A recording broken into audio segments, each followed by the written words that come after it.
Donc voilà les amis, le coq et les 4 poules qui ont pondu ces œufs-là. Et le coq les a permis la fécondation. Donc normalement, les 15 œufs que j'ai mis dans l'incubateur sont fécondés. Je laisse...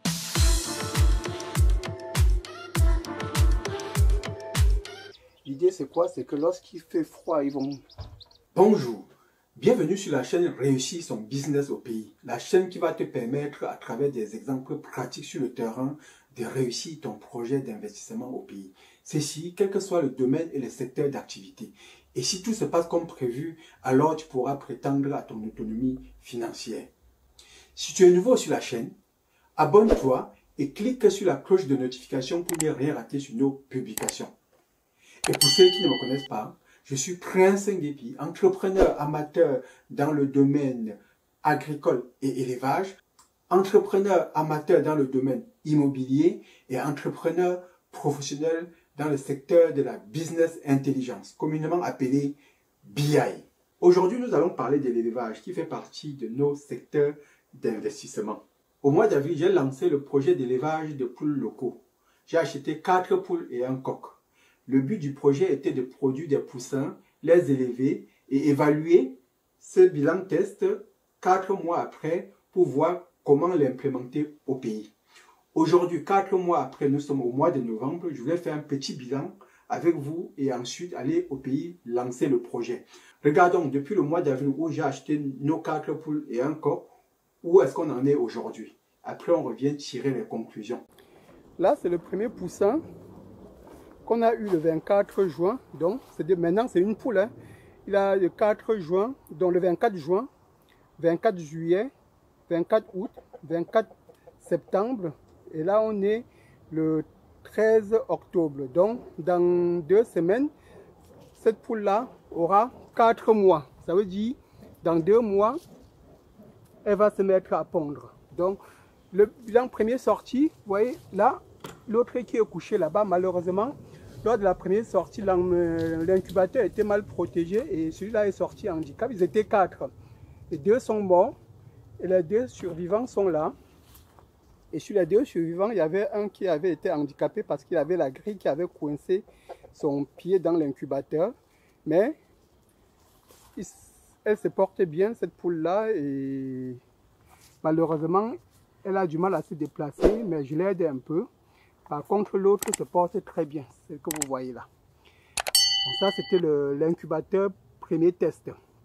On va aller voir les deuxièmes poussins à l'issue du deuxième test. Donc voici les deuxièmes poules issues du test numéro 2. Et je les avais sortis dans l'incubateur. Normalement, si vous regardez la vidéo, c'était exactement le 14 juillet 2023. Ils étaient 7, ils ont tous survécu. Là, pour l'instant, on en voit 5 parce qu'il y a 2 qui ne sont pas, ils sont je ne sais où. On va les chercher, je vais vous montrer. Donc, 14 juillet, 14 août, 1 mois, 14 septembre, 2 mois, 14 octobre, 3 mois. Donc, ces poules-là ont 3 mois exactement. Vous voyez comment ils se portent, hein? Vous voyez comment ils sont grosses. Et c'est tous des femelles. Pour l'instant, j'ai qu'un seul coq et qui est sorti handicapé, donc tout le reste ce sont des poules. Ça veut dire que dans 6 mois ils vont se mettre à pondre aussi. Donc voilà les 2 autres poules, hein. On a vu 5 là-bas devant, les 2 autres sont ici, ils sont un peu solitaires, ils sont solidaires entre eux, ils sont en train de se reposer, donc ça fait nos 7 poules de la deuxième vague. Donc voici la 3e vague, hein. Ils sont encore trop craintifs là.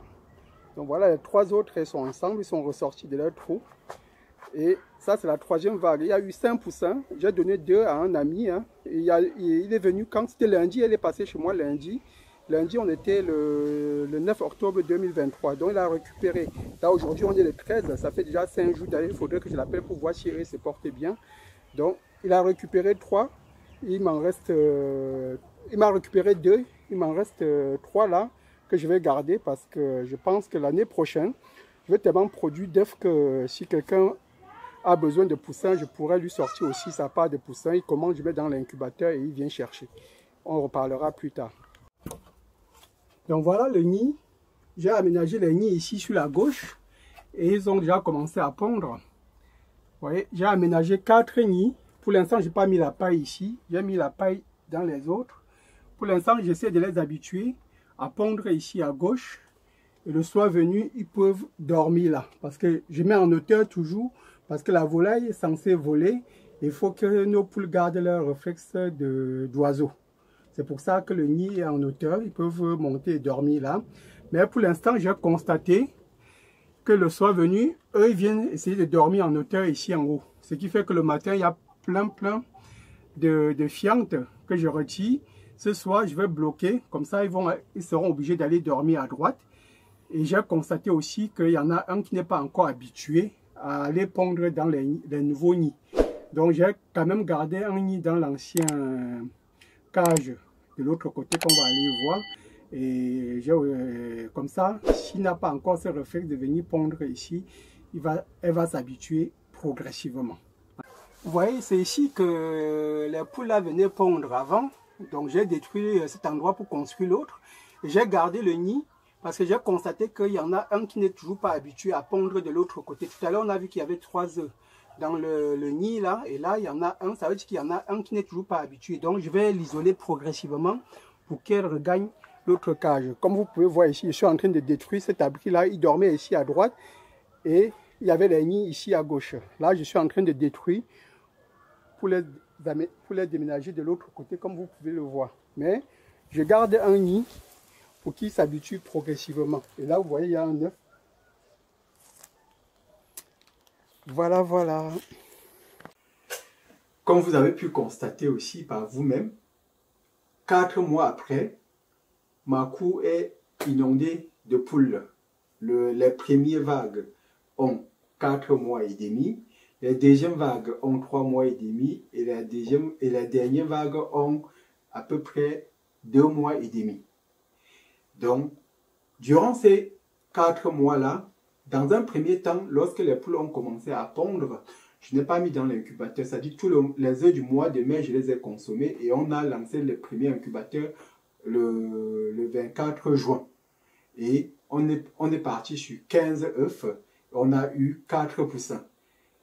Et ensuite, ça veut dire que les restes, on les consommait. Je suis devenu autonome en termes d'œufs aujourd'hui. Je n'achète plus les œufs au magasin. Dans un deuxième temps, au mois de juillet, on a sorti la deuxième vague. Ils étaient 7. Et comme vous avez vu, tous les 7 sont vivants. Et au mois d'août, on a sorti la troisième vague. Ils étaient 5, tous les 5 sont vivants. J'ai offert 2 à un couple d'amis qui étaient de passage chez moi.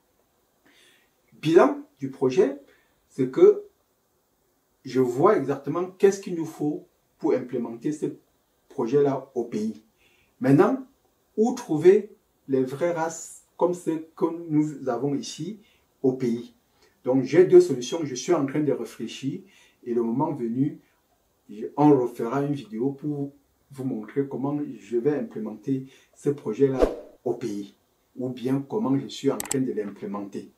Je vous dis à très bientôt dans une prochaine vidéo. Ciao!